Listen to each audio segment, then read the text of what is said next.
Alhamdulillahilladzi hadana li hada wa ma kunna linahtadiya laula an hadanallah. Ashhadu an la ilaha illallah wa ashhadu anna Muhammadan abduhu wa rasuluhu sallallahu alaihi wasallam. Assalamualaikum warahmatullahi ta'ala wabarakatuhu. Waalaikumsalam warahmatullahi wabarakatuh. So alhamdulillah, ipagpapatuloy natin ang buhay ng mahal na Propeta Muhammad sallallahu alaihi wasallam. Nung nakaraan ay ganap ng nasakop ng Propeta Muhammad sallallahu alaihi wasallam ang Khaybar, at ito ay naging pag-aari ng mga kamusliman bilang samsam. At ito'y pinahintulot naman ng mahal na Propeta Muhammad sallallahu alaihi wasallam na ang mga taong Khaybar ang magbulkal, magtanim doon, at sila ay magkakaroon ng share ang mga Muslim. Ngunit ito ay hanggat gusto lamang ng Propeta Muhammad sallallahu alaihi wasallam. So meaning in this situation, dalawang pakpak na sa mga tatlong pinagsanib na pwersa sa Battle of Treads o Ahzab, tatlong pakpak, ngayon dalawang pakpak na ang nababali. Una kasi ang pagsasanib doon, tatlo, di ba, mga Hudyo, either hipokrito o hindi, kalaban ng Prophet sallallahu alaihi wasallam, like in Khaybar, at yung mga hipokrita sa Qurayda. And also the Quraysh. Alam natin sa panahon na ito, ang Quraysh hindi pwedeng makipaglaban, meron silang peace treaty. At ganun din ang Khaybar, mga Hudyo na sakop na. Yung pangatlo, yung mga Bedouin. Yung mga Bedouin na nagpapabayad, especially Gatapan, or so in lugar ng Najad, nandyan ang mga Bedouin. So tatlo ang pakpak ng Battle of Ahzab na grupo na nagsama-sama para labanan ang mga Muslim. So in this situation, isang pakpak na lamang ang hindi nakaharap ng Prophet sallallahu alaihi wasallam, itong mga Bedouin sa lugar ng Najad, sa Gatapan at sa paligid ng Madina. Okay? But bago natin dakuhan ito, alam niyo ba, bago sakupin ng Prophet Muhammad sallallahu alaihi wasallam ang Khaybar, hindi magandang diskarte sa isang pinuno o bihasang pinuno na alam niya, bago niya sakupin ng Khaybar, na alam niyang nandoon ang mga Bedouin sa paligid ng Madina. Pagkatapos pa naman ito ng mga buwan ng banal na buwan, Muharram, Dhul-Qaeda at Dhul-Hijjah. So hindi magandang diskarte o hindi dalubhasang pinuno sa sitwasyong ito kung hindi magpapadala ang Prophet sallallahu alaihi wasallam nang mananakot sa mga taong Bedouin sa paligid ng Madina. Sapagkat ang trabaho ng mga Bedouin nito, kabuhayan nila ang nagpapabayad kung saan mayroong mga patayan. At ang talagang trabaho nila ay highway robbery. Highway robbery o mandarambong o pinapasukan nila ang isang lugar kapag alam nilang kaya nila. That's why ang Prophet sallallahu alaihi wasallam, bago niya sakupin ang Khaybar, alam niya na may posibilidad na ang mga Bedouin nito kapag natulugan nila nang walang maaaring lumaban sa kanila sa Madina, sa mga kalalakihan, maliban sa ilan na iiwanan upang pagkatiwalaan doon ng Prophet sallallahu alaihi wasallam sa Madina, ang trabaho nito ay maaaring pasukin ng Madina at atakihin ito at kunin ang gusto nilang kunin sa pagkatrabaho nila ito. That's why ang Prophet Muhammad sallallahu alaihi wasallam, bago niya pinuntaan ng Khaybar, ipinadala niya si Aban bin Sa'id radiyallahu an. Ang trabaho ni Aban bin Sa'id radiyallahu an, habang papunta sa Khaybar ang Prophet sallallahu alaihi wasallam at didigmain ang Khaybar, siya naman ay tatakutin niya ang mga Bedouin sa labas ng Madina. Kasi ang mga Bedouin, hindi katulad ng mga Khaybar, may mga kastilyo, may mga kuta, may matatatag na lugar. Hindi katulad ng Bedouin, nakakalat lamang sila, halimbawa sa Najad, sa Gatapan, at sila'y hindi sama-sama, hiwa-hiwalay pa rin sila. So meaning mga pangkat-pangkat na maliliit, na kahit hindi ka magdala ng mga sandata, tiyak na makakayanan ng Muslim, kaya nilang takutin, mahihina lang sila, mahihirap ang mga taong ito, kaya nga trabaho nila, makipagpatayan, bayaran mo, mandarambong, highway robbery, pasukan ng isang lugar, kunin ang gusto nila. So ibig sabihin, ito ay mga mahihina at mahihirap na tao lamang, and they are no read, no write.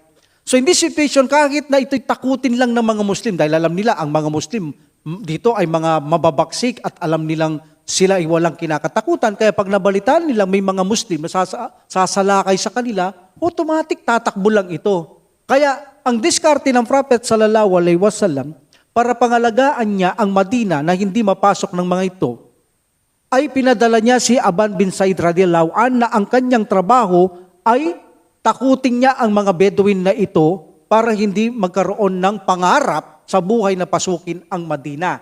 Pagsamantalain ng oras na wala ang mga Muslim. So in this situation, hindi sila makakaporma dahil may mga Muslim na nakagwardya sa kanila at handang makipagpatayan.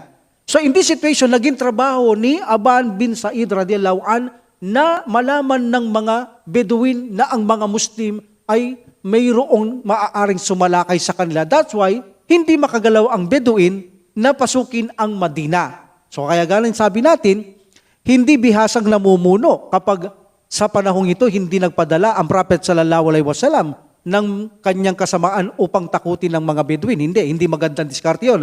Dahil sa mahusay na pinuno ang Prophet sallallahu alaihi wasallam, alam niya ang kanyang gagawin. For safety, nagpadala siya ng tao para pangalagaan ang loob ng Madina at hindi ito mapasok ng mga taong ito. So in this situation na masakop ng ganap ang Khaybar, babalik doon si Aban bin Said radhiyallahu an. Doon pa lang babalik kay Prophet Muhammad sallallahu alaihi wasallam, meaning gwardyado ang mga Bedouin sa labas, hindi makakaporma. So that's why nagbalik itong si Aban bin Said radhiyallahu an abang noon ang Prophet sallallahu alaihi wasallam nasa Khaybar at ito ay matapos na ganap ng tuluyan ng masakop ng mga Muslim ang Khaybar. So in this situation, hindi nakapormang mga Bedouin na isang pakpak na kasama sa Baitul Ahzab ng mga Quraysh at mga Hudyo.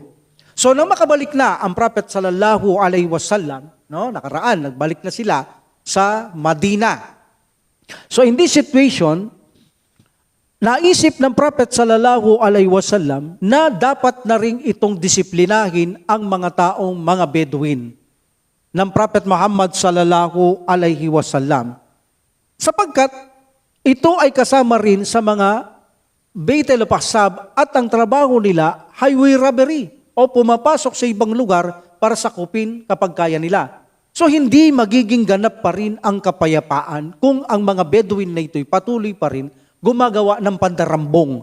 So ang pangarap ng Prophet sallallahu alaihi wasallam, ang Arabian Peninsula ay magkaroon ng katahimikan, kapayapaan. Pero hindi magiging ganap ito bagamat ang Khaybar ay nasakop na at may peace treaty ang Quraysh, payapa na, may isang problema ang mga Bedouin na ito. Hindi magiging ganap ang kapayapaan kung hindi sila masasakop. That's why ang Prophet sallallahu alaihi wasallam ay nagplano na ito ay sakupin na ng Prophet sallallahu alaihi wasallam. Even natakutin lamang sila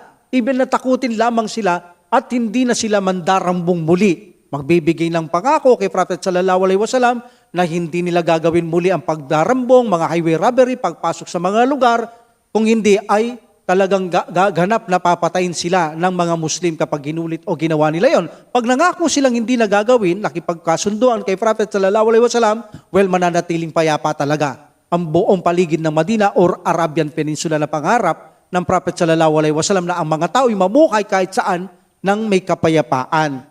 Dahil dito, ang mga tao, katulad ni tribo na naman ng Gatapan to itong mga Gatapan talagang to, ay talagang pinagnanasaan nilang labanan ng mga Muslim. So dahil dito, si Anmar o Bani Talaba at Bani Muharib, mula ito sa tribo ng Gatapan, sila ay parang nagtitipon na naman gustong bumuo para labanan muli ang mga Muslim. Kaya na sabi natin, hiwa-hiwalay sila, kaya nagtitipon, bumubuo ng grupo, doon lamang sila makakabuo ng malaking pangkat. At actually, dumarami itong mga to Hindi katulad ng Quraysh, hindi katulad ng Khaybar, pero sila dumarami kanilang mga tao dahil sa nagigipit ang tao at gusto nila ang trabaho nila, dahil sa pandarambong, maraming sumasama sa kanila. Kaya kailangan disiplinahin na ang mga taong ito. So narinig ng Prophet Muhammad sallallahu alaihi wasallam ang pagtitipon ng mga taong to, itong mamumunong ito, si Anmar o Bani Talaba at Bani Muharib, sila ay mula Gatapan, mga Bedouin ito. Okay? So ang Prophet sallallahu alaihi wasallam, upang maalis ang tinik na iyon, ang pag-iipon ng mga Bedouin, pagsama-sama nila na magsagawa ng sorpresang pagsalakay sa paligid ng Madina o sa mga kamusliman, ay nagtuyo ang Prophet Muhammad sallallahu alaihi wasallam ng mga sandataan upang disiplinahin na ang mga taong ito. Kaya ang Prophet sallallahu alaihi wasallam ay bumuo siya ng kanyang pangkat na hanggang 400 hanggang 700 katao. Actually, hindi kailangan marami sa mga to. Walang pwersa ito, walang masyadong weapons. Kayang-kaya ngang walang dalhin sandata sa mga to. Takutin lang to, tatakbo na ito. Ganun lang karupok ang mga taong to. Kaya ang kailangan lang ng Prophet sallallahu alaihi wasallam, takutin, disiplinahin sila. At pagkatapos magkaroon ng kasunduan, susunod sila sa kagustuhan ng Prophet sallallahu alaihi wasallam na ipagbawal ang anumang kanilang ginagawa. Kapag sila'y pumayag, iiwanan sila ng mga kamusliman.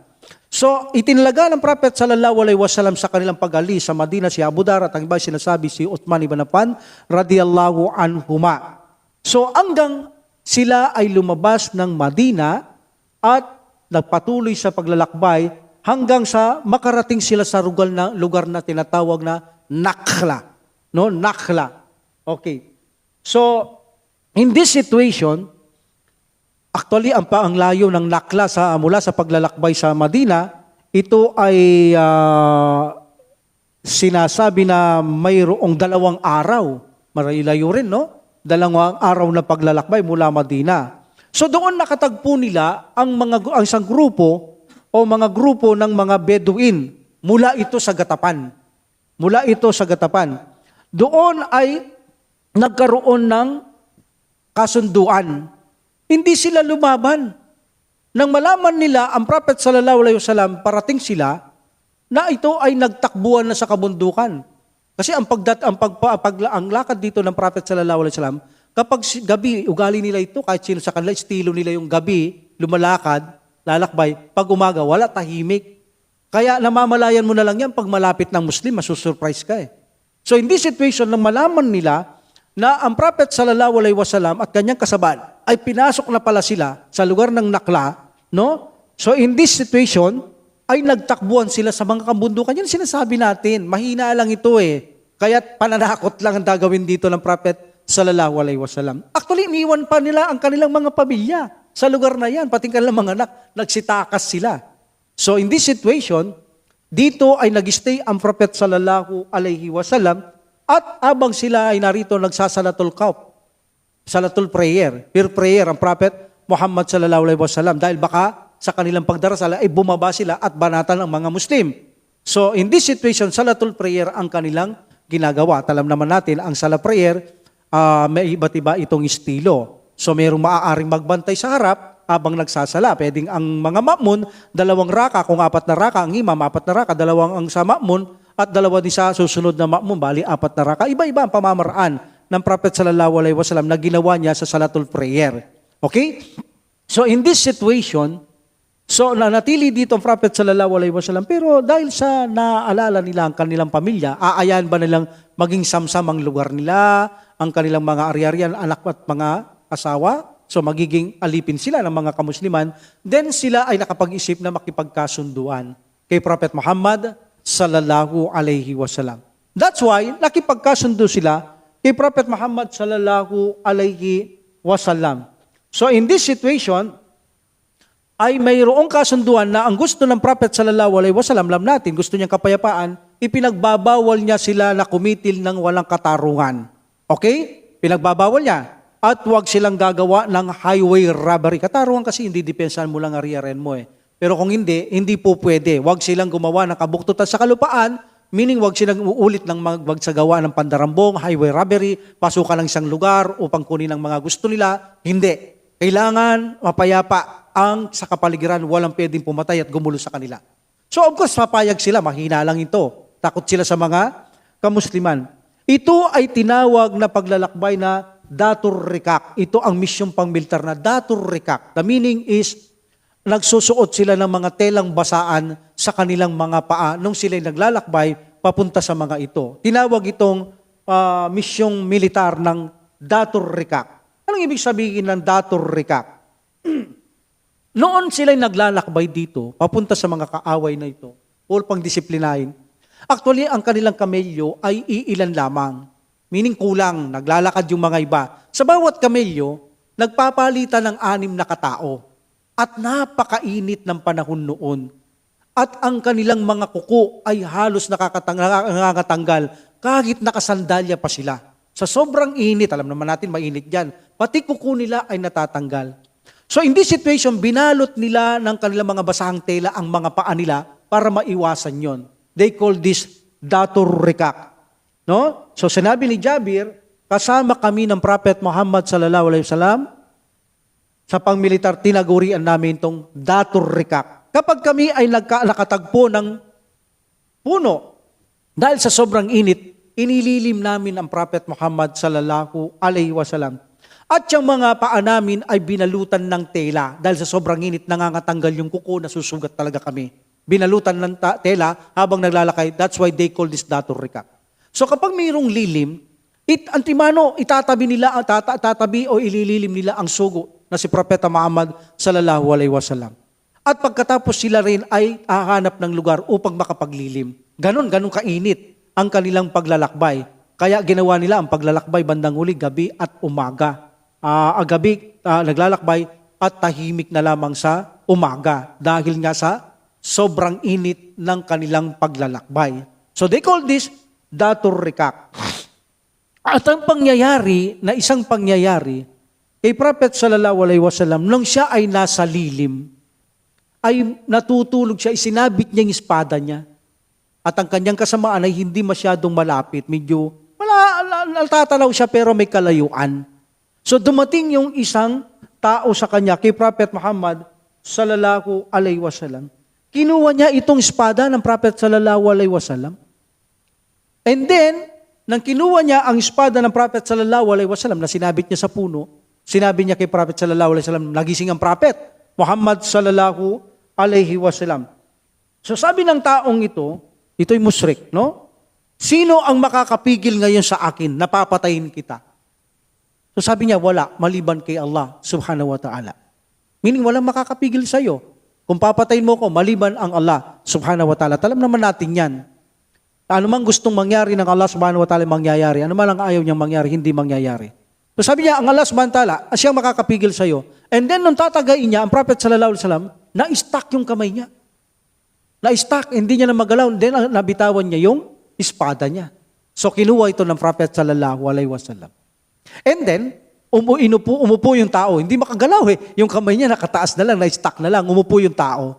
Then, tinawag ng Prophet sallallahu alaihi wasallam ang kanyang mga companions. At nagtaka sila na may tao doon. Sino yung Rasulullah? Ito yung taong natutulog ako. Kinuha niya yung espada ko. At ilambangan niya ako. Napapatay niya ako. Sinabi niya, sino raw makakapigil sa kanya? Sabi ko ang Allah subhanahu wa ta'ala. Yan ngayon ang sitwasyon niya. Pinigilan siya ng Allah subhanahu wa ta'ala. Hindi niya na magalaw ang kanyang kamay na nakaupo siya ngayon. Ngayon sabi ng Prophet sallallahu alaihi wasallam, sino naman ngayon ang makakapigil sa akin na papatayin kita? Sabi ng Prophet sallallahu alaihi wasallam sa taong ito. Sabi niya sa musyrik na ito. So sinabi ng Prophet sallallahu alaihi wasallam, ikaw ba'y nakahanda na tanggapin mo ang Islam? So hindi niya tinanggap. Pero sabi niya, okay, sabi niya, hindi niya tinanggap. Sumpa man, sabi niya, hindi ako kakalaban sa inyo. Meaning palayain mo ko. Sumpa man, hindi ako lalaban sa inyo. Kahit na ang mga kanayon ko, kaanib ko, kapersa ko, ay makipaglaban sa iyo. Ako hindi. May kasunduan tayo na hindi ako lalaban sa iyo. So pinabayaan siya ng Propeta Muhammad sallallahu alaihi wasallam na makauwi siya sa kanyang mga kababayan. At nang umuwi siya sa kanyang kababayan, sinabi niya, nakatagpo ko ang pinakamahusay, pinakamagaling na lalaki sa buong mundo. Napakabait ng Prophet sallallahu alaihi wasallam, pinabayaan niya So hangang-hanga siya kay Propeta Muhammad sallallahu alaihi wasallam. So sinasabi na ito ay hindi nag-embrace. Ngunit nangako siyang hindi lalaban kay Propeta Muhammad sallallahu alaihi wasallam. So sinasabi ang pangalan ng lalaking ito ay Gaurat bin Al-Harith, ang musyrik na ito, no? So sinabi ito ni Musaddad mula kay Abi Awana mula kay Bishir. Iyon daw ang kanyang pangalan.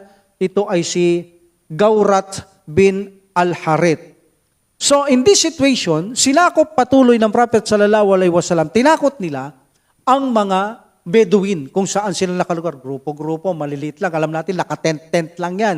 Kung saan-saan sa disyerto, napakahina. Kaya parang tinatakot ng mga bata lang ng mga Muslim dito ang mga ito. So in this situation, nasakop nila ang mga lugar na ito at mayroong pang dinala ang mga Muslim na nabihag nila isang babaeng musyrik. Dala nila ito. Okay? Yung mga Bedouin, nakipagkasundo na kay Prophet sallallahu alaihi wasallam. Yung iba na mundok, hindi na nagpakita. Yung iba na mundok, bumalik. So at least alam nilang lahat ngayon, bawal yung kanilang ginagawa para manatili ang kapayapaan. May nadala o nabihag silang isang babaeng musyrik. At ang asawa ng musyrik na ito, namanata siya na hindi siya titigil o higinto hanggang hindi siya makapagpadanak ng dugo sa mga kamusliman. Panata niya yon kasi yung asawa niya nakuha ng mga Muslim. Sa gabing yaon, mayroong nakakampo ang mga Muslim, pinuntahan niya ang kanilang kampo sa gabing yaon na walang nakakaalam sa kanya. In this situation, nang malapit na siya sa kampo ng mga Muslim, so in this situation, ang lalaking ito, nakita niya si Abbad bin Bishir. Abbad bin Bishir. Actually, dalawang bantay sila dito si Ammar bin Yasir radiyallahu anhu. Sila yung nakagising, nagbamanman, nagbabantay. Parang ribat din yan. Binabantayan nyo ang mga kamusliman. Parang ribat din yan. Okay? So ngayon, nagdasal itong si Abbad bin Bishir radiyallahu anhu. At nakita ito ng lalaking ito, pinana niya si Abbad bin Bishir radiyallahu anhu. Subalit, inugot niya lang yung pana.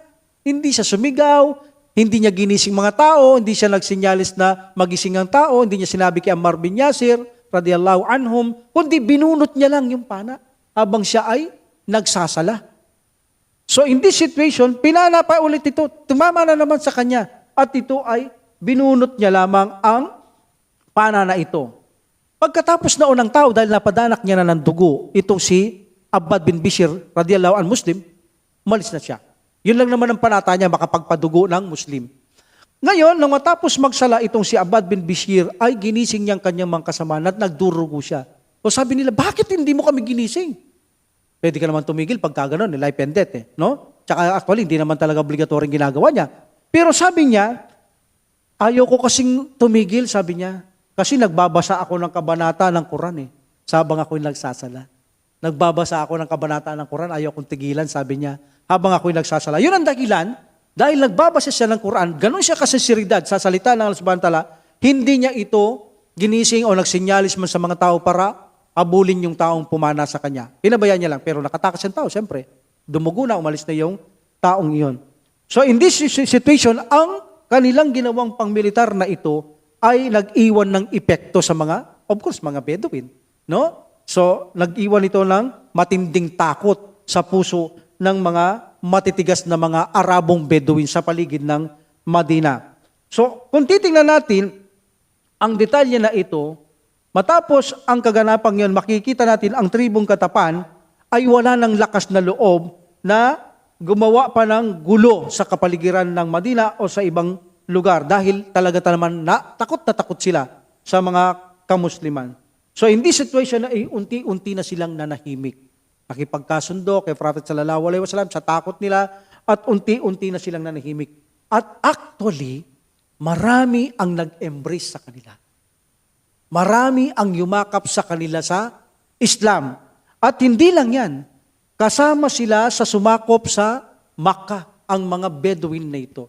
Sinakop nila ang Makkah, kasama nila ang mga ito. At nagkaroon sila ng mga samsam, sa mga digmaan, naging marangyading kaunti ang buhay nila kapag nangangailangan, hihingi kay Prophet sallallahu alaihi wasallam, bibigyan sila ng Prophet sallallahu alaihi wasallam. So ngayon, nakita nila ang Islam, hindi mo na kailangan hindi mo na kailangan mag-highway robbery, hindi mo na kailangan sakupin pa ang isang lugar para makuha nyo lang gusto nyo. Sa Islam, nakita nila, kapag kayo ay may samsam, bibigyan kayo. Kung kayo ay walang samsam at nangailangan, lumapit ka kay Prophet sallallahu alaihi wasallam, bibigyan kayo. Alam natin sa Khaybar, mayroong pondo na itinatabi ang Prophet sallallahu alaihi wasallam sa anig dyan at ibibigay niya sa mga nangangailangan. So bibigyan sila ng Prophet Muhammad sallallahu alaihi wasallam. So naging magaan ang buhay nila. Bagamat sa una, ang iman ay hindi pa talaga masyadong pumasok sa kanila, sila'y naniniwala lamang, nagsasabing nananampalataya, ngunit sila ay pasuway pa rin Ngunit alam natin, bandang huli ay titibay din yan, lalo na nung sila ay, pinakita na rin niya, sasakop sila sa Makkah, kasama na sila, unti-unti na rin tumitibay ang mga ito, bagamat makikina ang mga ito. So in this situation, ang tatlong pakpak ng Battle of Aqsab na isang grupong nagsama-sama sila, ay ngayon ay sila ay bali na. Bali na. Ang mga Quraysh, bagamat sabihin natin hindi na bali, hindi pa nasakop, pero meron silang restricting 10 years. Kaya mananatili ang kapayapaan at sasamantalahin ng ipalaganap ang pananampalatayang Islam in this situation dahil lahat ng pakpak ay bali. So walang makakahadlang para sila ay magpalaganap ng da'wa at kapag ang buong Arabian Peninsula ay almost nag-Muslim na, ay lalabas na ng Prophet sallallahu alaihi wasallam ang panawagan sa labas ng Arabian Peninsula ang pananampalatayang Islam. So alhamdulillah, mapayapang nagbalik ang mga kamusliman sa kanilang lugar at natapunan na nila ng takot sa pahintulot ng Allah subhanahu wa ta'ala itong mga Arabong Bedouin na ito sa paligid ng Madina. Okay? So in this situation, marami pa ang Propeta Muhammad sallallahu alaihi wasallam na ginanap na pagsalakay. Okay, isa-isahin pa natin ang mga pagsalakay bago sila gumawa ng lesser Hajj or Umrah. Okay? Isa sa pagsalakay na ginawa na inutos ng Prophet sallallahu alaihi wasallam si Galib bin Abdullah al-Layti sa Bani al-Mulawi sa Kadid. No? Buwan ito ng Safar Rabiul Awwal kay ikapitong taon ng Hijra. Kung saan, ito kasing Bani Banu al-Mulawi, pinaslang nila yung mga kasamaan ni Bashir bin Suwaid. Muslim ito. So pinaslang nila. Kaya naman ipinadala ng Prophet sallallahu alaihi wasallam si Galib bin Abdullah al-Layti para makipagiganti. Ipagiganti nila ang kapatid nila sa pananampalataya for the sake of Allah subhanahu wa ta'ala. That's why, sinumalan nila ang pagsalakay sa paglalakbay sa gabi. Ayan ang mga estilo nila talaga, no? Paglakbay sa gabi, sa umaga, naka-hide sila, nakatago sila. Until na, sinalakay nila ito gabi. Hindi umaga, hindi madaling araw. Sinalakay nila ito gabi at napatay lahat ang mga taong ito. Pinatay nila lahat. At nakuha nila ang mga kambing, ang mga tupa, lahat ng ari-arian doon. Ngunit, mayroong mga doon pa na hindi doon kasama. Hindi kasama. At nabalitaan nila na sumalakay ang mga Muslim doon at nag-ipon yung mga taong wala roon at nalaman nila ng napakalaking pangkat, napakalaking grupo, aragabyado talaga ang mga Muslim dito. Kung talagang pinahintulutan ng Allah subhanahu wa ta'ala at hindi sila tinulungan ng Allah subhanahu wa ta'ala, talagang aragabyado, napakalaking grupo ang dumating sa lugar na ito. So in this situation, ang Allah subhanahu wa ta'ala, nagpadala siya ng ulan. At alam natin sa Saudi o sa Middle East, pag umulan, magbilang ka lang ng minuto, baha malaki, parang ilog. So in this situation, nagpadala ang Allah subhanahu wa ta'ala ng ulan, napakadala ng ulan dyan, ng ulan. Nagpadala ang Allah subhanahu wa ta'ala at nagdulot ito ng malaking baha sa pagitan nila. So meaning, hindi makatawid yung mga kaaway nila. In this situation, umatras na ang mga Muslim dahil alam naman talaga nila, kung titignan mo, aragabyado ang sitwasyon. So tinulungan sila ng Allah subhanahu wa ta'ala na sila ay makabalik sa Madina dahil sa malaking ilog na hindi makatawid ang mga kaaway nilang ito. Okay? Number 2, isa sa pagsalakay na inutos ng Prophet sallallahu alaihi wasallam ay si Omar bin Khattab radiyallahu an. Ito naman ay sa puok na kung tawagin ay turba. No? Ito naman ay turba sa Sya'ban, ikapitong taon ng Hijra. Kasama nito ni Omar bin Khattab radiyallahu an ang 30 kalalakihan. So ganun din sila. Lumalakad sa gabi, nawawala sa umaga. So talagang, kasi sa umaga may mga taong kamelyo, mga naglalakbay, nagtitinda, nangangalakal, karaban, may mga taong nangangabayo, nagpa-practice, etc. kahit sa disyerto. So kapag nakita nila si Umar, radiyallahu anhu, mga Muslim, kaya estilo nila ang gabi So pwedeng matrace nila, may mga taong naglalakbay doon, alam naman ng Bedouin para sila mga telepono sa disyerto. Kahit malayo, alam nila yung balita, parang telepono pumasa-pasa-pasa Na pag may dumaan dito, papasa-pasa-pasang ganyan Kaya pag nagtanong ka sa kanila, nakita ka ba rito? Alam nila Kahit saan ka magtanong, parang telepono lumilipat yung nakikita nila. So that's why, kung makikita nila ang mga Muslim, magpasa-pasa yan sa mga Bedouin, makakarating sa kanila. Kaya ugali nila sa panahon ito, sa pagsakop nila sa mga Bedouin at sa mga iba pa, ay gabi palagi. Gabi. So yung kabila, kanina sinalakay gabi. Dito, gabi naman, naglalakad sila Umar bin Khattab radiyallahu an, at sa umaga ay nawawala sila. Walang matitrace ang mga taong na mayroong mga Muslim na naglalakbay o mayroong maaaring posibilidad sa lakayin. Walang nakakita ang mga taong ito sa paligid ng Madina o sa labas ng Madina. In this situation, nagkukubli sila sa umaga o maliwanag, sa gabi ay naglalakbay. Until nakarating sila na kung saan ay sa Hawazim. Ngunit, alam natin kapag malapit ka na, matitrace ka na, lalo kung umaga ka papasok, madaling araw, naputukan ito o nalaman ng mga tao doon sa sinasabing mga tao sa Hawazim. Kaya't nagsitakas na naman ang mga ito. Nagsitakas sila upang iligtas ang kanilang mga buhay. No? So, in this situation, pagdating doon ni Umar bin Khattab radiyallahu anhu, walang tao, wala siya natagpuan doon. Si Umar bin Khattab radiyallahu anhu. Wala na, tumakas na eh. So, walang nakita, walang natagpuan itong si Umar bin Khattab radiyallahu anhu at balik siya sa Madina. Isa pa ay ang pagsalakay ni Bashir bin Saad al-Ansari. Ito naman ay ginanap sa Bani Murrah, na kung saan isang panig ng padak, buwan ito ng Sha'ban, 7 taon ng Hijra, kasama ang 30 kalalakihan dito. No? Okay. So sila, lumabas sila, okay, sasalakay ng Bani Murrah, isang panig ng padak to, buwan ng Sha'ban, 7 Hijra. So, may kasama ditong 30 kalalakihan itong si Bashir, okay? Radiyallahu anhum. So lumabas sila patungo sa lugar na ito. At napatay nila ang mga ilang kalaban sa lugar na ito. So meaning nakuha nila dito rin ang mga maraming mga labi. Maraming labi ang kanilang nakita.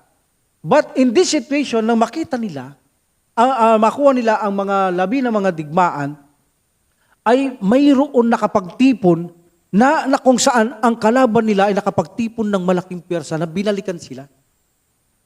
Binalikan sila ng mga kalaban. In this situation, sa kinagabihan, gabi, pabalik Madina, sinurpresa ang mga Muslim. Pinaulanan sila ng pana. Lahat sila patay, ang mga Muslim dito. Maliban lamang kay Bashir bin Saad al-Ansari. So nakatakas si Bashir bin Saad al-Ansari na kung saan ay nagpakupkup siya sa mga Hudyo. Meaning ginamot siya hanggang finally siya ay gumaling at bumalik siya kay Propeta Muhammad sallallahu alaihi wasallam. Meaning siya lang ang nakaligtas dito, napatay lahat ang mga Muslim by the will of Allah subhanahu wa ta'ala. So isa pang pagsalakay ay ni Galib bin Abdullah Al-Layti radiyallahu an, buwan ito ng Ramadan, 7 taon ng Hijra, sa Banu Alwal at Banu Uwal at Banu Abdu bin Talaba sa Al-Mipa'a. Ang sinabi din na ito ay harakat mula sa Juhayna kasama ng 130 katao. No? Dami niya kasama dito, 130 person ang kasama niya dito. At nilusob nilang lahat iyon, yung lugar na binanggit natin, at napaslang nilang lahat ang mga tao sa pamayanang ito. Pinatay nila lahat ang mga tao dito. Nakuha din nila ang mga halagang hayop, mga kamelyo, mga tupa, mga baka, sa pagsalakay din na ito. Sa labanang ito, napatay ni Usama si bin Said, na alam natin ito'y popular na sa kwento na pangyayari sa buhay nila. Si Usama bin Said, napatay niya dito si Mirdas bin Malik. Abang ito ay nagsyahada, pinatay niya. Meaning asyhadu an la ilaha illallah siya, pinatay niya pa rin. Nitong si Usama bin Said radiyallahu si Mirdas bin Nahik. So, lang makarating ito kay Prophet sallallahu alaihi wasallam, sabi niya, bakit mo pinatay yung taong sinabi niya na la ilaha illallah? Sabi ng Prophet sallallahu alaihi wasallam sa kanya. Sabi niya, sugo ng Allah. Sinabi niya lamang yun. Sabi niya, para iligtas niyang buhay niya, para hindi ko siya patayin. Bakit? Binuksan mo ba ang puso niya? Bakit mo alam yun? So meaning kapag isang tao ay nagsyahada, wala tayong karapatan na patayin siya dahil hindi naman natin alam sa puso niya kung totoo o nagpapanggap. Kaya Allah subhanahu wa ta'ala ang desisyon na yon. Meaning ayaw yun ng Prophet sallallahu alaihi wasallam. Kaya sinabi niya, bakit mo pinatay? Nagsyahada siya. Rasulullah, kaya lang ginawa niya sa sitwasyon siguro, nakikita niya para ligtas ng buhay niya. Bakit binuksan mo ba ang puso niya? na alam mo na siya hindi totoo yung kanyang sinabi? So that's why, natandaan at nalaman ng mga sahaba, kapag nagsasyahada, hindi dapat ito pinapatay. No? Alhamdulillah. So in this situation, marami silang samsam na nakuha ang mga kamusliman. Pagsalakay ni Abdullah bin Rawaha sa Khaybar na naman to, buwan ng Syawal, ikapatong taon din ito ng Hijra. Okay, kasama ng 30 mga ngabayo. Ang dahilan dito si Asir o Bashir bin Risam, inipon niya na naman ang tribo ng Gatapan. Alam natin, nasakop na ito ng mga Muslim, pero gusto na naman mag-trader ng taong ito. O, kumuha na naman tao sa Gatapan. Okay? Alam niyo naman Gatapan, mga Bedouin, mga pasuway pa rin ito. Gusto sumama na naman. Babayaran na naman. Mayroon din kasunduan ito kay Prophet Muhammad sallallahu alaihi wasallam. At alam natin, kapag ito lumabag, sumuway, talagang uubusin sila ng Prophet sallallahu alaihi wasallam. So in this situation, nalaman ng Prophet sallallahu alaihi wasallam ang gusto ni Bashir bin Risam o Azir. So sabi niya, puntahan niyo sila. Abdullah bin Rawaha, magdala ka ng kasama mo, puntahan niyo sila. At sabihin niyo kay Azir, okay, na gagawin siyang namumuno sa Khaybar. So in this situation, nagkaroon sila ng pag-uusap na sinabi ng Prophet sallallahu alaihi wasallam, hindi natin kailangan ng gulo, kapayapaan, okay, gawin kang mamuno sa Khaybar, huwag wala tayong magkaroon ng kaguluhan. Balik nang marating nila ang lugar na tawaging Karkara, na kung sa Karkaraniyar, magkaroon sila ng hindi pagkakaunawaan. Nagkaroon sila ng usapang hindi maganda, malinaw ang kanilang usapan. Nagkaroon sila ng hidwaan hanggang sila ay mag-away at naubos itong mga Gatapan at itong sinasabing Asir o Bashir bin Risam. Patay silang lahat. Inubos sila ng mga kamusliman. Pagsalakay ni Bashir bin Saad al-Ansari, Bashir bin Saad al-Ansari sa Yemen at Jabar, lupain ito ng tribo ng Gatapan. Okay? At lupain ng Pisara at Udra sa buwan ng Syawal, ikapitong taon ng Hijra, kasama naman dito 300 katao. Ang kasama niya dito, marami sila. Mga mandirigmang Muslim ito, matatapang ang mga kasama niya dito, mga bihasa sanay. Upang katagpuin ang malaking bilang na nagtitipon-tipon upang salakayin ang mga hangganan ng Madina, ng mga taong ito. So sinalubong na sila. Naglalakad sa gabi, nagkukubli sa araw. Nang mabalitaan nito, ang pagdating ni Bashir, ayun na naman. Nagsitakas na naman ang mga ito, iniligtas ang kanilang mga sarili, doon ay natamo ni Bashir at ng mga kasama niya ang malaking labi na naiwan ng mga taong ito sa pagsalakay na iyon. Yung mga kagamitan nila, mga naiwan nila, nakuha ito ng mga kamusliman. At may nabihag din silang 2 lalaki. Ang mga kamusliman dito, isinama na ito pabalik sa Madina, yung kasamahan nila. No? Sinama nila ito kay Prophet Muhammad sallallahu alaihi wasallam at pareho nilang tinanggap ang Islam ng Prophet sallallahu alaihi wasallam ay nagda'wa sa kanila.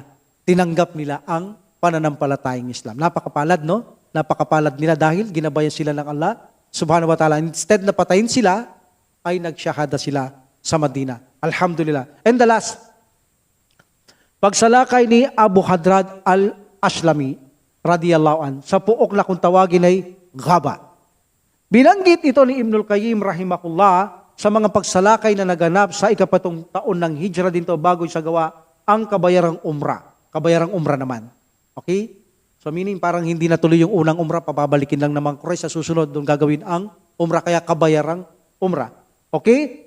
Alhamdulillah. At ang buod nito ay may isang lalaki mula sa Jusam bin Muawiyah ay dumating kasama ang malaking bilang ng kalalakihan mula sa Gaba at nais na ipunin ang mga tao sa Kais upang digmain na ang mga Muslim. Kaya tipinadala ng Prophet Muhammad sallallahu alaihi wasallam si Abu Hadrad kasama ng 200 lalaki at si Abu Hadrad ay nagsagawa ng matalinong plano. Okay? Matalinong plano. Itong si Abu Hadrad nagsagawa ito ng matalinong plano sa labanan ng kanilang nagapi ang kalaban na nakuha ang maraming kamelyo at mga tupa. Ang kwentong ito ay parang hindi masyadong malinaw. Paano ang matalinong plano niya? Sinabi nila, si Hadrad ay gumawa ng matalinong plano. Yung matalinong planong ginawa niya ay kailangan mapatay niya ang pinuno ng mga kaaway na ito. At kapag napatay niya, yung lieg niya, puputulin at dadalin. Kapag nakita ng mga tao nga na ang kanilang pinuno ay patay na, alhamdulillah, ano pang gagawin nila? Patay na ang kanilang pinuno, daladala niya ang kanyang ulo. So sinasabi, According to Ibn Hisham rahimahullah, ganun ang kanyang matalinong planong ginawa. Pinana niya ito. Pinana niya ang kanilang pinuno at pagkatapos ay tinamaan ang puso ng sanhi ng kanyang pagkamatay at pinutulan niya ito ng leeg at daladala niya ang ulo ng taong ito. Of course, pinuno, kapag patay, ano pang gagawin natin? Tatakas na tayo, ligtas na natin ang ating sarili. So in this situation, ang malaking bilang ng mga kalalakihan ng Gaba ay nagsitakas, nagtakbuhan, iniligtas ang kanilang sarili, iniwan na ang kanilang planong makipaglaban sa mga kamusliman. Galing ng plano. Parang si Khalid ibn Walid, radiyallahu anhu, kapag hindi na kayang kalaban, tatargetan niya yung pinuno, no? Kilala niyo si Musaylama al-Kadhdab? Sinong pumatay doon? As para sa inyo, si Al-Wasi, di ba? Si Wasi, nakapatay doon. Nung napatay na yan, atrasan na. Ganun talaga noon Pag napatay mo yung pinuno, atrasan na. Kasi bakit? Kasi pag ang pinuno buhay at kayo ay kanyang tahuhan, hindi ka pwedeng tumakbo kung hindi kayo pinatatakbo. Mamamatay ka rin sa kanya. Kaya lalaban ka na lang. Kaya ang pag-asa ng tao, mapatay yung hari nila o pinuno, pag napatay na ito, malaya ka na. Itatakas mo na yung sarili mo. Ba't makikipagpatayan ka pa? Kupar yan. Wala naman silang premyo sa kabilang buhay. Ang pag-asa nila ay makatakas dahil mahal nila ang dunya. So kapag patay ng namumuno, aatras na yan. Aatras na yan. That's why nang mapatay nito, ni Hadrad, ang kanilang pinuno, ni Abu Hadrad, ang kanilang pinuno, wala na. Resign, atras. Hindi na sila lumaban. Dahil sa matalinong plano, ni Hadrad napakalaking bilang ng kanilang bilang ng mga Gaba, ngunit sa matalinong plano ni Abu Hadrad, radiyallahu anhu, alhamdulillah, hindi sila lumaban sa mga kamusliman dahil patay na ang kanilang namumuno. So ang mga ilang ito na mga naganap bago ang umrah o maliit na hajj o umrah ay gagawin, ay nangyari muna ang lahat ng bagay nito 7 after hijrah. So inshallah pagpapatuloy natin sa susunod ang buhay ng mahal na Propeta Muhammad sallallahu alaihi wasallam. Titignan natin kung dadako ako sa lesser hajj or umrah inshallah. Wa akhiru da'watul hamdulillahi rabbil alamin. Wassalatu wassalamu ala Rasulillah subhanaka allahumma wa bihamdika asyhadu an la ilaha illa anta astaghfiruka wa atubu ilaik. Assalamualaikum warahmatullahi taala wabarakatuh. Waalaikumsalam warahmatullahi wabarakatuh. Allah